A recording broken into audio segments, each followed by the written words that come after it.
स्वागत है। आज हम महाभारत के एक बहुत ही अहम हिस्से पर बात करेंगे। नमस्कार। कर्ण पर्व से, जहां कर्ण को सेनापति बनाया जाता है।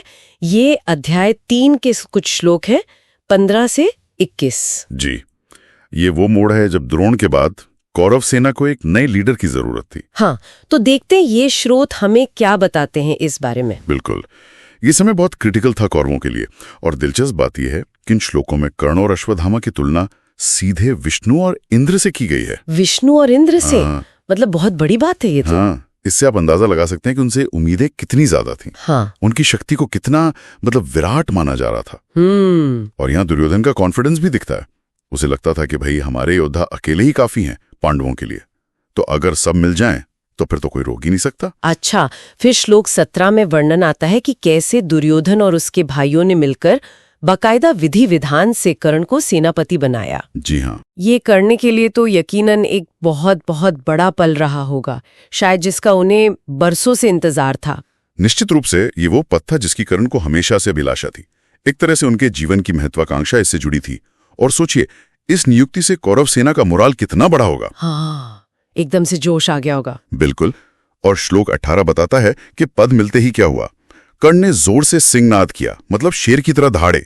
अच्छा। और रणोकट होकर, रणोकट यानी युद्ध के लिए एकदम उन्मत्त, पूरी तरह तैयार होकर मैदान में कूद पड़े।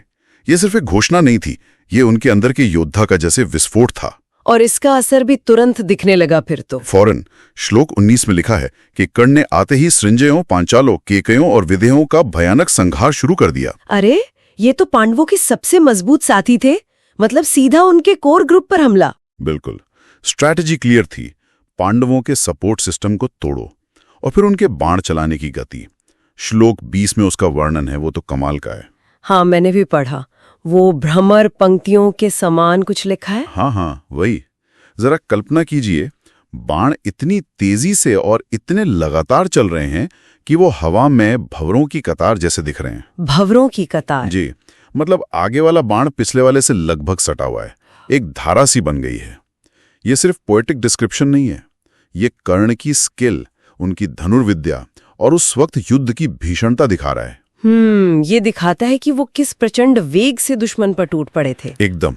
तो ये जो इतना भीषण हमला था, ये सिर्फ सेनापति बनने का जोश था या इसके पीछे कुछ और भी था? जैसे आपने कहा विष्णु और इंद्र से तुलना की गई, उसका प्रेशर।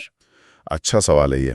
देखिए, मुझे लगता है ये सिर्फ पद का जोश नहीं था, ये कर्ण के पूरे चरित्र से जुड़ा है। वो जो उनकी एक आजीवन छटपटाहट थी, खुद को अर्जुन से बेहतर साबित करने की इच्छा।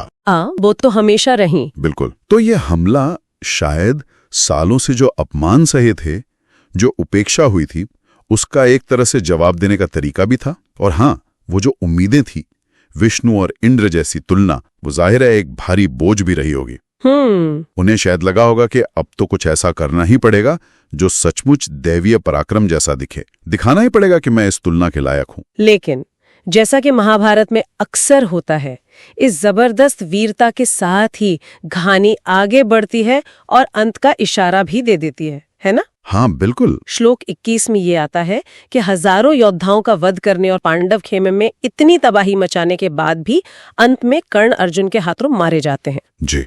तो मतलब इतनी वीरता का प्रदर्शन और फिर उसी वर्णन में अंत का जिक्र, इसका क्या मतलब निकालें? देखिए, संजय यहाँ जो वर्णन कर रहे हैं वो उस क्षण के पराक्रम पर फोकस कर रहे हैं। वो दिखा रहे हैं कि सेनापति बनते ही कर्ण ने क्या किया। वो उनकी क्षमता का पीक था, उनका चरम। अच्छा। अंत का जिक्र करके संजय शायद महाकाव्य की जो बड़ी तस्वीर है, जो नियति का एंगल है, उसे भी हाईलाइट कर रहे हैं कि पात्र कितना भी महान हो, कहानी की अपनी एक दिशा होती है।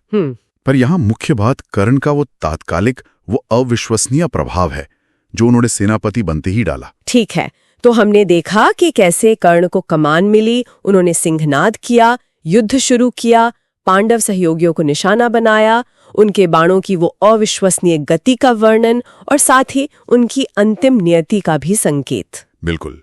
ये हिस्सा कर्ण की युद्ध क्षमता और उनके मनोबल के शिखर को दिखाता है, भले ही कहानी अंततः उनकी हार पर खत्म होती है। हाँ। और ये एक दिलचस्प सवाल भी छोड़ जाता है ना, कि किसी एक व्यक्ति का असाधारण शौर्य, उसकी क्षमता, युद्ध की पूरी तस्वीर या शायद पहले से तय नियति को कहां तक बदल सकती है। ये सोचने वाली बात है। और ये भी कि जब आपकी तुलना सीधे देवताओं से कर दी जाए, विष्णु और इंद्र से, तो उस उम्मीद पर खरा उतरने का दबाव कैसा महसूस होता होगा उस योद्धा को।